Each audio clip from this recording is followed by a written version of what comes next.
In the heart of a bustling city, where life never sleeps, lived a woman whose pain was hidden behind the perfect mask.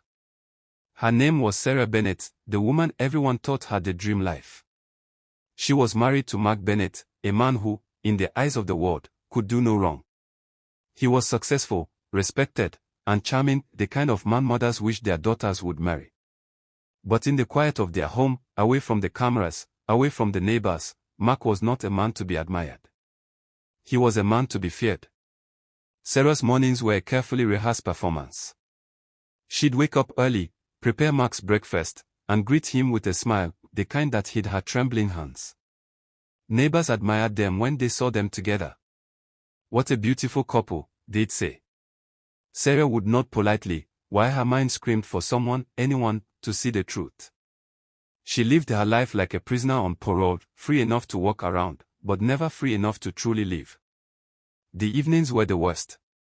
Sarah could always tell what kind of night it would be the moment she had the key turn in the door.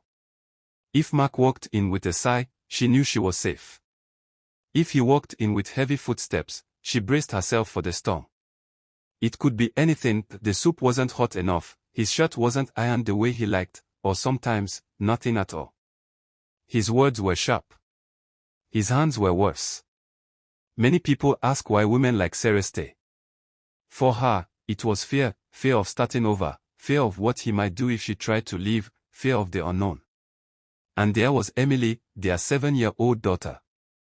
Sarah wanted Emily to have a father, even if it meant enduring her own pain. She convinced herself it was worth it. It was a rainy Tuesday. Sarah was folding clothes in the bedroom when Emily walked in quietly.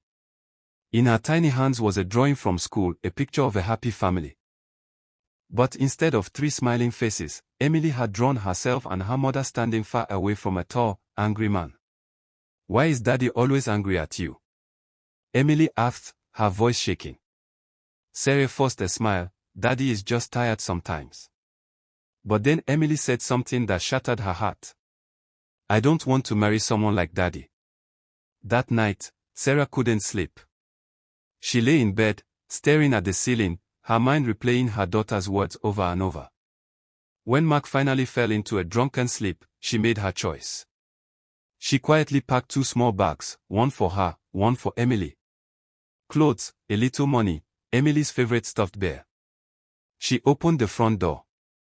The cold rain kissed her face, but for the first time in years, she felt alive. Sarah and Emily found refuge in a women's shelter. It was a small building run by volunteers, but it was warm and no one yelled there. At first, Sarah couldn't stop crying. Not because she regretted leaving, but because she couldn't believe she had found a place where she didn't have to be afraid. She met other women there, women with stories like hers, women who reminded her she wasn't alone. Weeks turned into months. Sarah found a job as a receptionist in a small law firm. She saved every penny she could.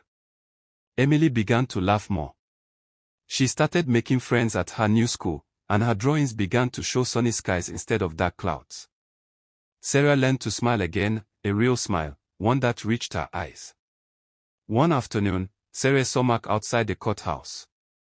He tried to talk to her, to convince her to come back. For the first time, she stood tall. "No, Mark. You don't get to hurt us anymore." The man who once terrified her, now looked powerless. Sarah's journey wasn't easy. But she proved that living is not weakness, it's the greatest act of strength. If you or someone you know is trapped in an abusive relationship, speak up. Help is out there. And you are not alone.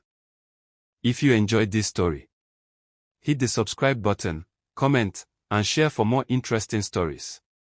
Till I come your way next time.